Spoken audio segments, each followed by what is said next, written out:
honourable member for Burnaby South. Monsieur le Président, je me lève Mr. Speaker, I rise today in this House to mark this historic moment. This apology will give Italian-Canadian families the justice they were waiting for and that they deserve. This was indeed a dark chapter, and not the only one, in Canada's history. The internment of Italian Canadians is a dark chapter that has haunted families and stained our country's history for decades. This long-awaited apology will give Canadian Italians the justice they've waited for and they deserve. This was indeed a dark chapter and not the only one in Canada's history. The internment of Italian Canadians is a dark chapter that has haunted families and has stained our country's history for decades. On June 10th, 1940, Italy declared war on Canada. That very evening, Prime Minister Mackenzie King announced that he had ordered the internment of hundreds of Italian Canadians identified by the Royal Canadian Mounted Police as enemy aliens. An estimated 600 Italian Canadians were interned in camps by the federal government. The majority of those interned were from areas with the highest concentration of Italian Canadians at the time, Montreal, Toronto, and communities across Ontario, and some documented cases in Western Canada. Camps were situated in Ontario, New Brunswick, and Alberta. Internment was up to 3 years, and the average interned person was held for almost 16 months.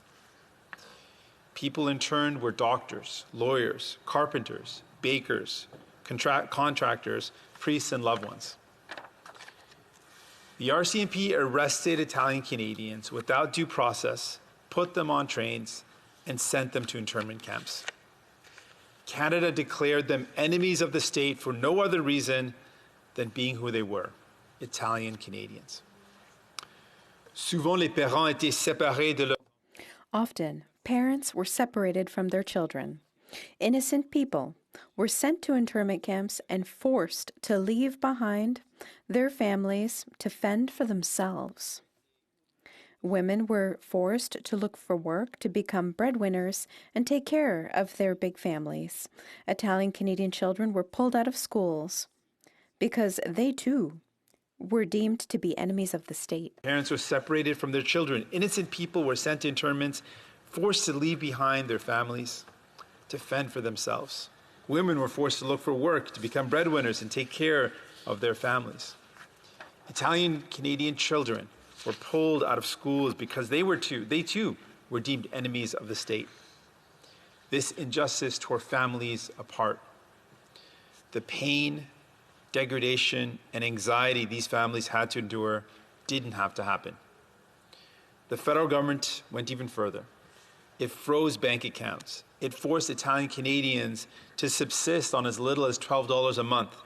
Many Italian families were forced to sell their homes, businesses, and family heirlooms. It was a system that was purposely designed to keep people out of the rightful place in society.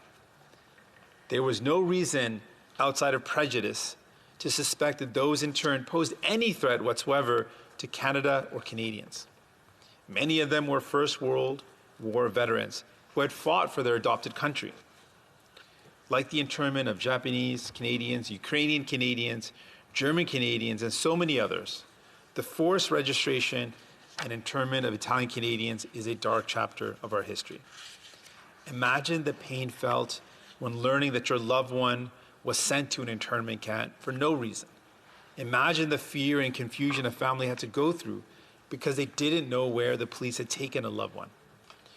While an apology is long overdue, restitution can only be accomplished with compensation for Italian Canadian families that were impacted, that Canada had wronged.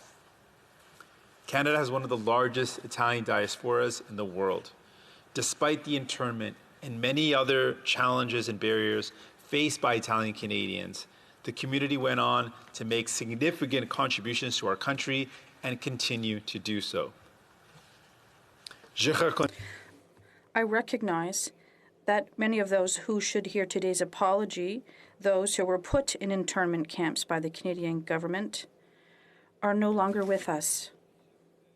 But I hope that today's apology will provide a certain level of comfort and healing to their descendants. I recognize that many of those who should hear today's apology, those who were put in an internment camp by the Canadian government, are no longer with us. But I hope that today's apology will provide a level of comfort and healing to their descendants. And to everyone in this House, let's recommit to never letting this type of injustice ever happen again.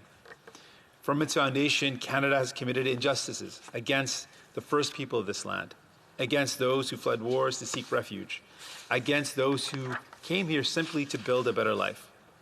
Canada must act to right these wrongs of the past so we build a fairer and more just future for all. Let's make sure that all our work in this House of Commons is always invested in building that fairer and more just society for all. Thank you. Merci.